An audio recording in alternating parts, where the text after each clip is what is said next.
ആരാണ് വിശുദ്ധ ജോസഫ് കുപ്പർത്തീനോ?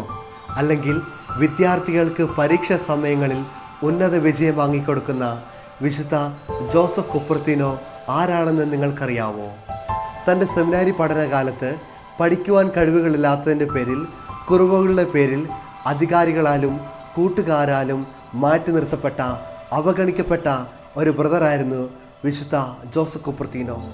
മറ്റുള്ളവർ അവനെ അവഗണിച്ചപ്പോഴും മാറ്റി നിർത്തിയപ്പോഴും അവനൊരിക്കലും അവൻ്റെ ദൈവവിളി ഉപേക്ഷിച്ചില്ല. അവൻ ജപമാല ചൊല്ലി പരിശുദ്ധ അമ്മയിലൂടെ ഈശോയിൽ ആശ്രയിച്ചു. അങ്ങനെ 25-ാമത്തെ വയസ്സിൽ അവൻ വൈദികനായപ്പോൾ ഈ ലോകത്തോട് പരിശുദ്ധ അമ്മയെപ്പോലെ പറഞ്ഞു തന്നു, ദൈവത്തിന് ഒന്നും അസാധ്യമല്ല എന്ന്. ഇതായിരുന്നു ആകാശത്തിൽ പറന്നുയരുവാൻ കഴിവുകളുള്ള, വിദ്യാർത്ഥികൾക്ക് പരീക്ഷയ്ക്ക് ഉന്നത വിജയം വാങ്ങിക്കൊടുക്കുന്ന വിദ്യാർത്ഥികളുടെ മധ്യസ്ഥനായ വിശുദ്ധ ജോസഫ് കുപ്പർത്തീനോയുടെ ജീവിതം.